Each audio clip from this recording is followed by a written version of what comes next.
Hello दोस्तों, आज है 10 अप्रैल 2026 दिन शुक्रवार का, हिंदी तिथि बैसाख कृष्ण अष्टमी। और आइए बात करते हैं आज के मुख्य समाचार, बड़ी खबरें, देश और दुनिया का ताजा अपडेट लेकर हाजिर हो गए। आज का ये वीडियो भी बहुत ही स्पेशल होगा, किसान भाइयों के लिए, युवाओं के लिए, सरकारी कर्मचारियों के लिए, माताओं और बहनों के लिए, बड़े बुजुर्गों के लिए और आम जनता से जुड़े कई महत्वपूर्ण फैसले जानने वाले हैं। वीडियो में आपको बहुत मजा आएगा, काम की बड़ी खबरें देखेंगे। वीडियो को आप लाइक और शेयर भी जरूर कर दीजिएगा ताकि हमारा मोटिवेशन और जोश बरकरार रहे। सबसे पहले तो आप देखिए, बड़ी खबर आ रही है कि होर्मुज पर नियंत्रण हमारा रहेगा और हम बदला लेकर रहेंगे। अमेरिका और ईरान वार्ता से पहले मोजतबा ने ये बड़ी चेतावनी दे दी है। यानी ईरान के नए सर्वोच्च नेता अयतुल्ला मोजतबा खामेनेई ने अमेरिका और ईरान के बीच संभावित वार्ता से ठीक पहले एक सख्त बयान जारी करते हुए कहा, ईरान ने कहा कि ईरान युद्ध नहीं चाहता है लेकिन अपने अधिकारों का त्याग भी नहीं करेगा। उन्होंने चेतावनी दी है कि देश अपने दिवंगत नेता और शहीदों का बदला लेने के लिए पूरी तरह दृढ़ संकल्पित है। खामेनेई ने कहा कि ईरान होर्मुज स्ट्रेट के प्रबंधन को एक नए चरण में ले जाएगा और इस रणनीतिक जलमार्ग पर अपना कंट्रोल बनाए रखेगा।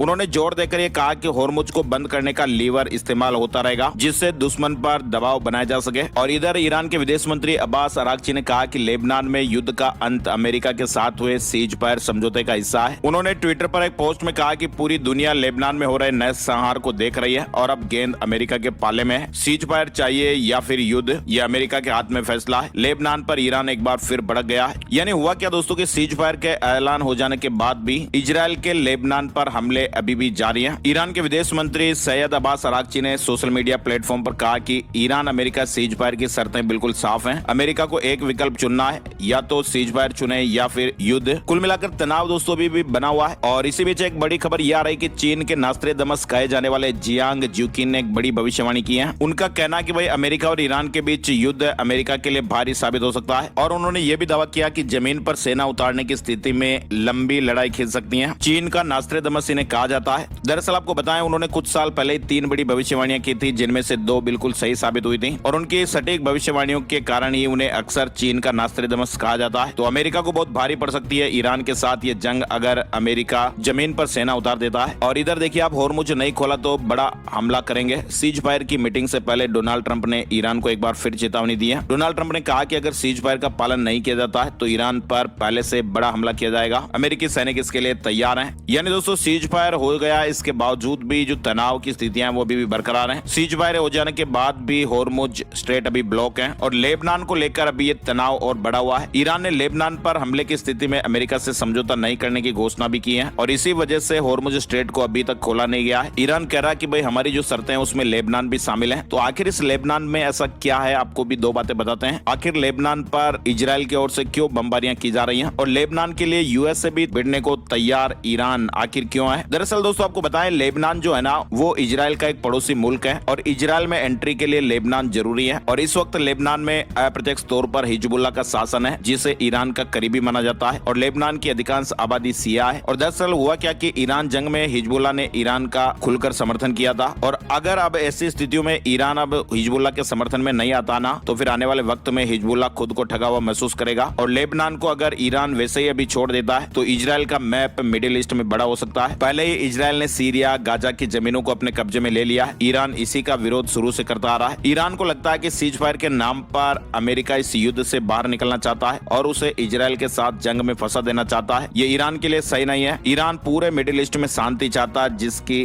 तरक्की सुनिश्चित हो। और भौगोलिक तौर पर भी दोस्तों लेबनान की काफी ज्यादा अहमियत है। लेबनान भूमध्य सागर से जुड़ा हुआ और पहले से ही ईरान ने फारस की खाड़ी और लाल सागर को रडार में ले रखा है। तो लेबनान के जरिए भूमध्य सागर में भी वो तहलका मचा सकता है। तो इसीलिए लेबनान को लेकर जो भी लड़ाइयां बनी हुई है वो बरकरार है और होर्मुज स्ट्रेट भी अभी तक बंद है। और इसी बीच एक बड़ी खबर यह आ रहा है कि ईरान के बाद लेबनान को भी राहत। लगातार हमलों के बाद इजराइल अब थोड़ा नरम पड़ा है। शांति वार्ता के लिए नेतन्याहू तैयार हुए हैं, तो ये थोड़ी राहत की खबर हो सकती है। इजराइल के प्रधानमंत्री बेंजामिन नेतन्याहू ने लेबनान के साथ सीधे शांति वार्ता शुरू करने की घोषणा की है। उन्होंने कहा कि बातचीत का मुख्य मुद्दा हिजबुल्लाह को निरस्त करना होगा और ये कदम दोनों देशों के बीच रिश्तों में बड़ा बदलाव ला सकता है। अब देखने वाली बात है कि आखिर फैसले क्या आते हैं। इसी बीच बड़ी खबर देखिए, आप पूर्व इजरायली आर्मी चीफ का फोन हैक कर लिया गया, फोटो वीडियो लीक कर दिया गया। ईरानी हैकर्स ने फैमिली फोटो और सीक्रेट मीटिंग की तस्वीरें तक वायरल कर दी। हैकर ग्रुप ने कहा कि वह कई सालों से चुपचाप उनके सिस्टम में घुसा हुआ था और इस दौरान उसने हजारों फोटो और वीडियो इकट्ठे किए। उसे इजराइल की सीक्रेट मीटिंग, सेना के ठिकाने और कई महत्वपूर्ण अंदरूनी जानकारियां भी मिलती रही और इस ग्रुप ने कुछ फोटो और वीडियो भी जारी किए हैं। तो आप देखिए किस तरह से आजकल टेक्नोलॉजी का इस्तेमाल भी युद्ध में बखूबी भी हो रहा है और युद्ध किस मोड़ पर पहुंच सकता है आप देख ही रहे हैं। लेकिन आपको ताजा अपडेट बताते हैं कि ईरान जंग से जुड़े आज के 5 बड़े अपडेट्स क्या रहे। अमेरिका का सख्त रुख भी सामने आया। अमेरिका ने कहा कि अभी हमले रोके हुए हैं, लेकिन जरूरत पड़ी तो फिर ईरान पर फिर से हमले शुरू कर सकते हैं। और इधर ईरान को भारी नुकसान हुआ है। अमेरिका के मुताबिक ईरान के सैन्य ठिकानों पर हजारों हमले हुए और उसे कई साल पीछे धकेल दिया गया है। सीज फायर पर अभी कंफ्यूजन है। लेबनान ने पाकिस्तान से पूछा कि वो सीज फायर में शामिल हैं या नहीं, इसकी पुष्टि की जाए। इधर ईरान का यह आरोप है कि ईरान ने कहा कि अमेरिका ने सीज फायर की 3 शर्तें तोड़ दी हैं, इसलिए अब भरोसा करना मुश्किल है। और इधर होर्मुज स्ट्रेट में खतरा भी बरकरार है। ईरान ने होर्मुज स्ट्रेट में बिछी बारूदी सुरंगों से बचने के लिए जहाजों को नया रास्ता बताया है। अभी हाल ही में आपको पता होगा लेबनान में इजरायली हमलों में एक ही दिन में 254 लोगों की जानें चली गई। इजरायली सेना ने लेबनान में सैकड़ों मिसाइलों से हमले किए थे। तो ईरान अमेरिका इजरायल में जो तनाव है वो भी बरकरार है। लेकिन सबसे बड़ी बात यह रही कि लेबनान से बातचीत को तैयार इजरायल। और इधर आप देखिए जो पंच बन रहा था पाकिस्तान ईरान जंग सीज फायर में, देखिए आप पाकिस्तानी पीएम को नोबेल शांति की मांग हो रही है। पाकिस्तान की पंजाब विधानसभा में ऐसा प्रस्ताव पेश हुआ। पाकिस्तान की पंजाब असेंबली में प्रधानमंत्री शहबाज शरीफ, सेना प्रमुख फील्ड मार्शल आसिम मुनीर और उप प्रधानमंत्री इसाक डार को नोबेल शांति पुरस्कार के लिए नामित करने का प्रस्ताव पेश किया गया है। और इधर देखिए आप समुद्र में शुरू हो सकता है अब नया वॉर। होर्मुज बड़ी वजह बनता जा रहा है। ईरान और अमेरिका द्वारा होर्मुज स्ट्रेट पर जहाजों से लेवी लेने की योजना ने भी दुनिया भर में चिंताएं बढ़ा दी हैं। दरअसल ये एक अंतर्राष्ट्रीय जलमार्ग को टोल बूथ में बदलने जैसा होगा, जिसे कानूनों का उल्लंघन भी कहा जा रहा है। लेकिन अब ये एक और लड़ाई का मोड़ भी बन सकता है। ईरान ने कहा था ना कि भाई होर्मुज से जो भी जहाज निकलेंगे टोल टैक्स देना पड़ेगा। और इधर बड़ी खबर आप देखिए सेना प्रमुख जनरल उपेंद्र द्विवेदी ने साफ कहा कि अब युद्ध का स्वरूप भी तेजी से बदल रहा है, जहां ड्रोन तकनीक हर सैनिक का महत्वपूर्ण हथियार बनती जा रही है। जनरल द्विवेदी के अनुसार आने वाले समय में हर सैनिक को ड्रोन ऑपरेटर के रूप में भी प्रशिक्षित किया जाएगा। और बड़ी खबर आप देखिए 15,400 टन एलपीजी लेकर नवी मुंबई पहुंचा टैंकर। 6 अप्रैल को यह होर्मुज से निकला था। ग्रीन आशा टैंकर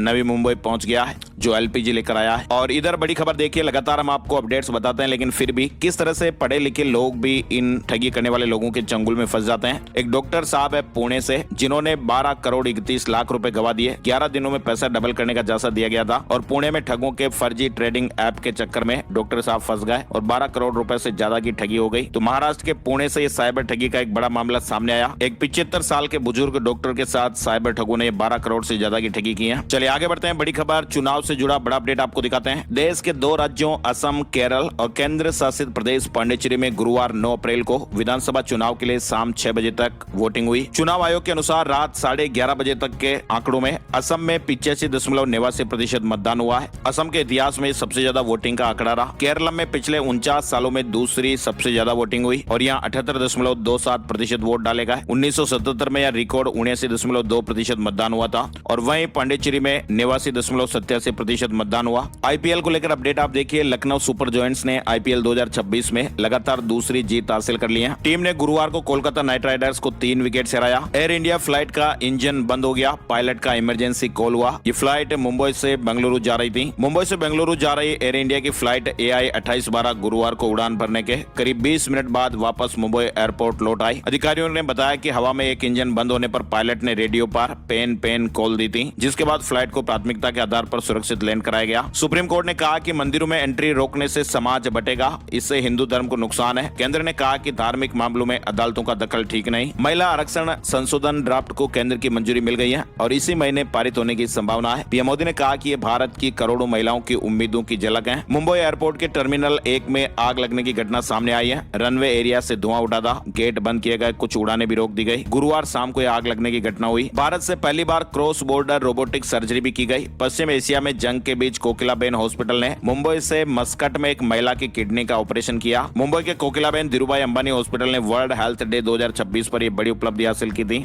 और इधर बड़ी खबर आपको बताते हैं। अनोखा ग्रीन कॉरिडोर 14 अप्रैल को प्रधानमंत्री नरेंद्र मोदी उद्घाटन करेंगे। 210 किलोमीटर लंबा दिल्ली देहरादून एक्सप्रेसवे 100 की रफ्तार से यहाँ वाहन दौड़ेंगे, जानवर भी सुरक्षित रहेंगे। इधर बड़ी खबर आ रही है। वृंदावन के बाल कथावाचक अभिनव अरोड़ा की कार पर हमला हो गया। अभिनव ने हमले का वीडियो गुरुवार को अपने इंस्टाग्राम पर शेयर किया। यह हमला राजधानी दिल्ली में हुआ बताया जा रहा है और भीड़ ने अभिनव की कार को घेर लिया और डंडे मारकर गाड़ी के शीशे तक तोड़ दिए। इधर बड़ी खबर आपको बताते हैं। वैश्विक मंच पर भारत की मजबूत मौजूदगी। यूएन में 3 महत्वपूर्ण निकायों में चुना गया। बिहार से दिल्ली पहुंचकर सीएम नीतीश कुमार ने पहला बयान दिया। कहा कि 20 साल तक वहां रहे, अब यहां भी काम करेंगे। बिहार के मुख्यमंत्री नीतीश कुमार गुरुवार को दिल्ली स्थित अपने घर पहुंच गए। बिहार से दिल्ली पहुंचकर सीएम नीतीश ने अपने पहले बयान में कहा कि भाई 20 साल तक बिहार में रहे और अब यहां भी काम करेंगे। और इधर आप देखिए प्रधानमंत्री नरेंद्र मोदी ने बीरभूम में घुसपैठियों पर सख्त कार्रवाई का ऐलान किया है। घुसपैठियों को खदेड़ा जाएगा, उनके आका जेल भेजे जाएंगे। वीरभूम में पीएम मोदी ने ये बड़ा ऐलान किया। दिल्ली से बड़े अपडेट में आप देख सकते हैं, दिल्ली सरकार ने सभी सरकारी कर्मचारियों के लिए बायोमेट्रिक अटेंडेंस को अनिवार्य कर दिया है। जीएनसीटीडी और एमसीडी के दफ्तर अब सामान्य समय पर खुलेंगे। कुल मिलाकर दिल्ली में अब सभी सरकारी दफ्तरों में बायोमेट्रिक हाजिरी जरूरी होगी। दिल्ली सरकार ने इस तरह के आदेश जारी किए हैं। दिल्ली में जल भराव रोकने की तैयारियां भी तेज हो गई हैं। 30 जून तक गाद निकालने का अल्टीमेटम, मुख्यमंत्री ने हाई लेवल बैठक भी की है। 30 जून तक सभी नालों से गाद निकालने और अंतर विभागीय समन्वय पर जोर दिया है। इधर आप बड़ी खबर देख सकते हैं, आचार्य बालकृष्ण को नेट ग्रीन फाउंडेशन द्वारा विश्व आयुर्वेद रत्न सम्मान से अलंकृत किया गया है। यूनेस्को हाउस में आयोजित अर्थ अवार्ड समारोह में ये सम्मान उन्हें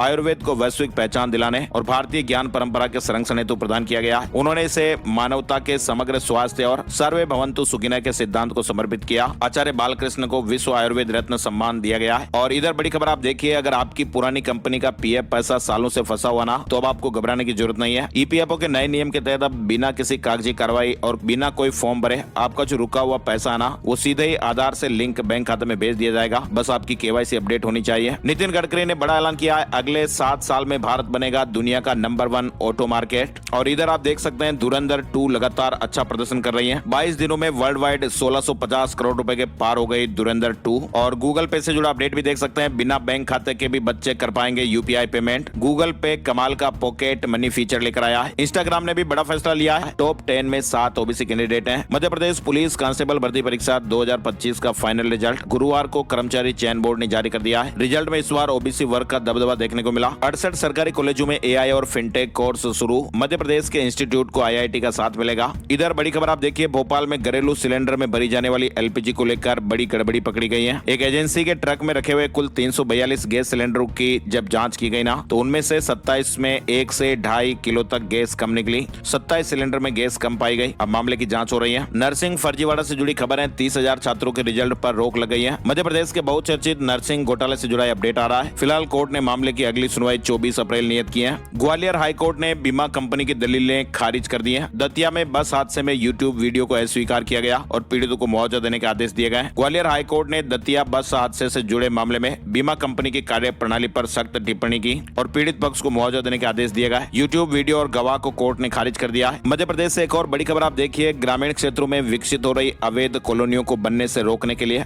मध्य प्रदेश में यूनिफाइड कॉलोनी डेवलपमेंट रूल्स लागू होंगे। इसमें साल 2021 में नगरीय क्षेत्र में लागू कॉलोनी डेवलपमेंट रूल्स में कुछ संशोधन करके शहर और गाँव में एक जैसे नियम बनाए जाएंगे और इसके अलावा अवैध कॉलोनी बनाने पर सजा को और कड़ा किया जाएगा। और इधर बड़ी खबर आ रही है फर्जी सिम कार्ड को लेकर। देश भर में चल रहे operation facial authentication and compliance enforcement के तहत फर्जी सिम कार्ड के बड़े नेटवर्क का खुलासा हुआ है। टेलीकॉम डिपार्टमेंट की ओर से पुलिस को सजा किए गए डेटा में करीब 880 संदिग्ध लोगों के चेहरों पर 1,21,000 सिम कार्ड जारी किए गए और इनमें मध्य प्रदेश और छत्तीसगढ़ का हिस्सा सबसे ज्यादा सामने आया। और इधर बड़ी खबर आप देखिए, स्कूल शिक्षा मंत्री उदय प्रताप सिंह ने राज्य कर्मचारी संघ और शिक्षकों के प्रतिनिधि मंडल से कहा कि तकनीकी एवं विधि सम्मत कार्यवाही की प्रक्रिया के उपरांत सरकार शीघ्र ही उच्चतम न्यायालय में प्रदेश के शिक्षकों का पक्ष रखेगी। सरकार जल्दबाजी में शिक्षकों के विपरीत कोई भी निर्णय नहीं करेगी। पात्रता परीक्षा रोकने के लिए सरकार सुप्रीम कोर्ट में पक्ष रखेगी। भोपाल समेत प्रदेश के सभी सरकारी हॉस्पिटलों में आईएमएस लागू होगा। सरकारी हॉस्पिटलों में अब गायब नहीं होगा सामान, हर व्यवस्था ऑनलाइन, एक क्लिक में गड़बड़ी पकड़ी जाएगी। छत्तीसगढ़ के महासमुंद जिले में पिछले 5 दिन में 3 करोड़ का गांजा पकड़ाया है। छत्तीसगढ़ अब सिर्फ दान के लिए ही नहीं बल्कि खिलाड़ियों की खान के रूप में भी देश दुनिया में पहचान बनाने की तैयारी में है। छत्तीसगढ़ स्पोर्ट्स यूनिवर्सिटी स्थापित करने का हाई प्रोफाइल ड्राफ्ट प्रपोजल तैयार हुआ है। इस महत्वाकांक्षी परियोजना के लिए 1,000 करोड़ रुपए का प्रारंभिक बजट प्रस्तावित है। और इधर बड़ी खबर आप देखिए, छत्तीसगढ़ से ही आ रही है। 3 कोर्स जरूरी है वरना अप्रैल का वेतन नहीं। राज्य के सभी अफसर कर्मचारियों को आई गोट प्लेटफॉर्म से जुड़ना पड़ेगा। एआई समेत कई विषयों की ट्रेनिंग लेनी पड़ेगी। और इधर उत्तर प्रदेश से अपडेट में देखिए आप, यूपी में अब स्कूलों की छुट्टी एक साथ नहीं होगी।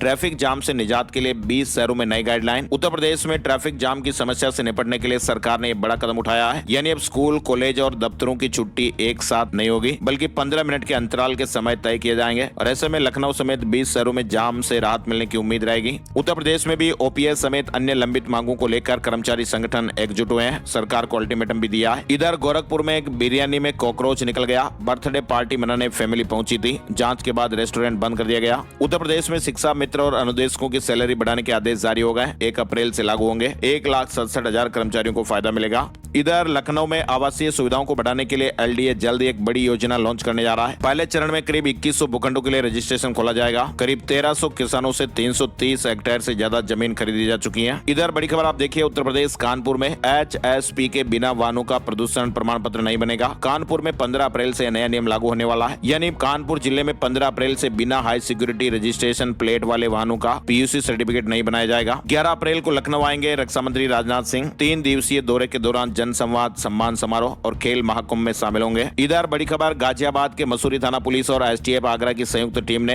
क्रिप्टो ट्रेडिंग के नाम पर हुए एक बड़े फर्जीवाड़े का भंडाफोड़ किया है और इस मामले में एक साथी आरोपी को अरेस्ट भी किया गया है, जिसने एक ऐप के जरिए लोगों को अधिक मुनाफे का लालच देकर 800 करोड़ रुपए से अधिक का निवेश कराया गया था। इस धोखाधड़ी में लगभग 20,000 लोग शिकार बने हैं। मेरठ के सेंट्रल मार्केट में नहीं चलेगी कोई दुकान, सुप्रीम कोर्ट ने दिया आदेश। सेटबैक के लिए समय, व्यापारियों के 70 करोड़ फंसे हैं। मेरठ के सेंट्रल मार्केट में सीलिंग कार्रवाई के बाद सुनवाई में सुप्रीम कोर्ट ने स्पष्ट कर दिया कि शास्त्री नगर के 860 आवासीय भूखंडों में अब कमर्शियल गतिविधियां नहीं चलेगी। इस मामले में अगली सुनवाई अब 14 अप्रैल को होने वाली है। बिहार में शादी का कार्ड दिखाकर सिलेंडर ले पाएंगे। SDO को कार्ड अटैच करके आवेदन करना पड़ेगा। मेहमानों की संख्या भी बतानी होगी। 7 दिन में अप्रूवल मिलेगा। दरभंगा में ऑटो ई-रिक्शा पर कलर कोड सिस्टम लागू रहेगा। 16 अप्रैल तक आवेदन। झारखंड में आप देखिए, ग्रामीण इलाकों में महिला किसानों को आत्मनिर्भर बनाने के लिए झारखंड सरकार ने 748 करोड़ की योजना के दूसरे चरण को मंजूरी दे दी है। झारखंड में आप देखिए, पारदर्शिता, जवाबदेही बढ़ाने की पहल। राज्य में शिकायत निवारण नियमावली लागू। 60 दिन में शिकायतें निपटेगी। 2 लाख कर्मचारी, 1 लाख पेंशनरों को राहत मिलेगी। इधर हरियाणा IDFC बैंक घोटाले में CBI ने एक नई टेक्नोलॉजी विकसित की है जो जटिल अयस्कों से 97% सोना निकाल सकती है। ये पर्यावरण के लिए हानिकारक साइनाइड का उपयोग नहीं करती और तांबे युक्त अयस्कों को भी संशोधित कर सकती है। तो ऐसे में अब तांबे युक्त अयस्कों से भी सोना निकालना संभव होगा। सोने की कीमतों में लगातार उतार चढ़ाव के बीच माइनिंग इंडस्ट्री से जुड़ी ये बड़ी खबर सामने आई, जिसने दुनिया भर में खलबली मचा दी है। ये खबर आने वाले दिनों में गोल्ड को और भी कीमती और सुलभ बना सकती है। और इधर आप देखिए, शिमला में अप्रैल में रिकॉर्ड ठंड देखने को मिल रही है। 23 साल का रिकॉर्ड टूट गया है। हिमाचल के 3 शहरों में भी माइनस में पारा। सिक्किम में बर्फबारी, लैंडस्लाइड, 1321 टूरिस्ट को सेना ने बचाया। राजस्थान में भी आंधी बारिश के कारण अप्रैल में हल्की ठंड सी महसूस हो रही है। फिलहाल मौसम विज्ञान केंद्र जयपुर के अनुसार राज्य में अगले 4-5 दिन तक मौसम साफ रहेगा। दिन में तेज धूप रहने के कारण गर्मी बढ़ सकती है। राजस्थान में आप देखिए, anti corruption bureau ACB team ने जल जीवन मिशन JJM घोटाले में फरार चल रहे पूर्व IAS सुबोध अग्रवाल को गुरुवार को गिरफ्तार कर लिया गया। विधानसभा की समिति में वसुंधरा राजे, अशोक गहलोत और सचिन पायलट एक साथ मेंबर। 16 में से 3 कमेटी में कांग्रेस के सभापति बनाए। स्पीकर वासुदेव देवनानी ने विधानसभा की 16 समितियों, 12 सामान्य और 4 वित्तीय में सभापति और सदस्य बनाए हैं। विधानसभा की नियम समिति में पूर्व CM वसुंधरा राजे, अशोक गहलोत और पूर्व डिप्टी CM सचिन पायलट एक साथ मेंबर बने। 16 समितियों में से 3 के सभापति कांग्रेस विधायक हैं। 11 समितियों में बीजेपी विधायकों को सभापति बनाया गया है। इधर आप देखिए, राजस्थान के एक स्टूडेंट की कनाडा में हार्ट अटैक से जान चली गई। कॉलेज में सीने में दर्द हुआ था। श्री गंगानगर के एक स्टूडेंट की कनाडा में हार्ट अटैक से जान जाने की खबर है। ये युवक टोरंटो के ब्रैम्पटन शहर में पढ़ाई कर रहा था। इधर बड़ी खबर, राजस्थान में मुख्य सचिव ने हर छोटे बड़े सरकारी आयोजन के लिए होटल और प्राइवेट जगहों पर कार्यक्रम करने पर रोक लगा दी है। विशेष परिस्थिति को छोड़कर अब सभी सरकारी विभाग होटलों और प्राइवेट जगहों पर बैठकें, प्रदर्शनी, सेमिनार, समारोह वगैरह नहीं कर पाएंगे। सर्कुलर जारी कर नई गाइडलाइन जारी की गई है। राजस्थान की रिफाइनरी में क्रूड ऑयल सप्लाई की सफल टेस्टिंग हुई। गुजरात से पाइपलाइन से भेजा गया कच्चा तेल 2 महीने बाद सप्लाई शुरू हो जाएगी। इधर राजस्थान के सेलुम्बर में आप देखिए, गुरुवार को बीमार बच्चों का केस नहीं मिला। घर घर सर्वे हो रहा है, सैंपलिंग और हेल्थ चेकअप भी जारी है। DCO ने कहा कि अब स्थितियां कंट्रोल में है। इधर राजस्थान के सीकर में आप देखिए, प्रिंस एकेडमी के 30 स्टूडेंट्स का NDA में सिलेक्शन हुआ है। 12 स्टूडेंट्स ने ऑल इंडिया टॉप 100 में जगह बनाई। इधर राजस्थान SOG ने करोड़ों रुपए की कीमत का चोरी का क्रूड ऑयल खरीदने वाले कारोबारी को गिरफ्तार किया है। 2 महीने तक संगठित गिरोह ने इंडियन ऑयल कॉर्पोरेशन लिमिटेड की पाइपलाइन से क्रूड ऑयल की चोरी की थी। जांच एजेंसियों ने चोरी किए गए तेल की अनुमानित कीमत करीब 6 करोड़ 70 लाख रुपए आंकी है। रामदेवरा के लिए स्पेशल ट्रेन। उत्तर पश्चिम रेलवे ने यात्रियों की सुविधा के लिए महत्वपूर्ण फैसला लिया। बाबा रामदेव के दर्शनार्थियों की सुविधा को देखते हुए जोधपुर से रामदेवरा के बीच एक स्पेशल ट्रेन चलाने का निर्णय लिया गया। 19 अप्रैल को चलेगी Jodhpur Ramdevra special train. Detail और आप यहाँ देख सकते हैं। राष्ट्रव्यापी भारत बंद का ऐलान 23 अप्रैल को। राष्ट्रीय पिछड़ा वर्ग मोर्चा और मूल निवासी संगठनों का संयुक्त आंदोलन। भारत मुक्ति मोर्चा के राष्ट्रीय अध्यक्ष वामन मेश्राम और राष्ट्रीय पिछड़ा वर्ग मोर्चा के राष्ट्रीय अध्यक्ष चौधरी विकास पटेल ने 23 अप्रैल 2026 को भारत बंद का आह्वान किया है। आरोप लगाए गए हैं कि आजादी के बाद से प्रमुख राजनीतिक दलों ने OBC समाज के साथ लगातार धोखा किया है। और इधर मध्य प्रदेश अपडेट में आप देखिए, मध्य प्रदेश की सड़कों से हटेंगी 899 पुरानी कमर्शियल बसें। खटारा बसों में जबलपुर पहले नंबर पर है। हाईकोर्ट ने कहा कि सरकार को परिवहन नीति बनाने का अधिकार है। मध्य प्रदेश में भी आज से गर्मी का दौर शुरू हो जाएगा। 5 से 6 डिग्री तक पारा बढ़ सकता है। मध्य प्रदेश में गेहूं की खरीदी शुरू हो गई है। उपार्जन केंद्रों पर गेहूं खरीदी की बेहतर व्यवस्थाएं की गई। इधर भोपाल में TET अनिवार्यता के आदेश के खिलाफ शिक्षकों का गुस्सा खुलकर सामने आ रहा है। उनका कहना है कि 20 से 25 साल की सेवा देने के बाद उनसे दोबारा परीक्षा देने को कहना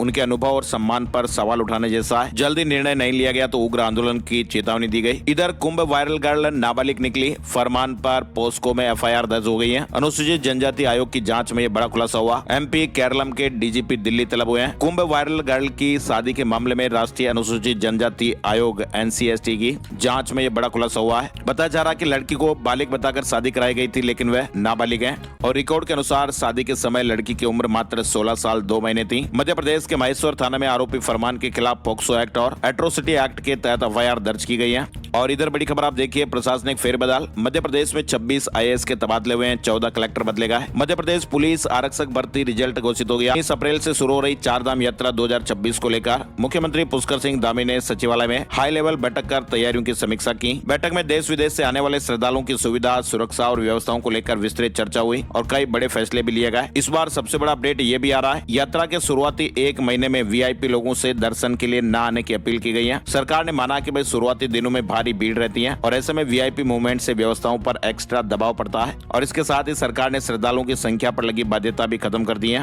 हालांकि सभी यात्रियों के लिए रजिस्ट्रेशन अनिवार्य रहेगा। इधर आपको बताएं, सोने चांदी की कीमत 10 ग्राम 24 कैरेट सोना 1000 रूपए घटकर 1,50,000 रूपए पर, 1 किलो चांदी 8,000 रूपए घटकर 2,36,000 रूपए पर आई है। शेयर मार्केट में गिरावट रही। सेंसेक्स 931 अंक नीचे आया, 76,632 के स्तर पर बंद हुआ। निफ्टी में 222 अंकों की गिरावट के साथ 23,775। और अब चल जल्द एक नजर आज का राशिफल, क्या कुछ कह रहे हैं सितारे, आइए जानते हैं। आज 10 अप्रैल शुक्रवार को वृष और कर्क राशि वालों को रुका हुआ पैसा मिल सकता है। तुला राशि के लोगों को कामकाज में उपलब्धियां और खास प्रोजेक्ट मिल सकते हैं। वृश्चिक राशि वालों को फंसा हुआ पैसा मिल सकता है। सरकारी काम भी किसी अधिकारी की मदद से सुलझा सकते हैं। धनु राशि के लोग आर्थिक मामलों में फायदेमंद फैसले ले सकते हैं। मकर राशि वालों को नई उपलब्धियां मिलने के योग बन रहे हैं। मीन राशि वालों की योजनाएं अनुभवी लोगों के मार्गदर्शन में आगे बढ़ सकती हैं। बाकी राशियों के लिए भी दिन धैर्य, समझदारी और सही फैसलों के साथ आगे बढ़ने वाला रहेगा। मिला जुला असर रहेगा। तो ये थे दोस्तों आज के मुख्य समाचार और बड़ी खबरें। इस वीडियो में फिलहाल बस इतना ही अपडेट। ऐसे ही काम की ताजा खबरों का ये वीडियो हम हर रोज आपके लिए लेकर आते हैं। तो आप माई स्मार्ट गाइड यूट्यूब चैनल को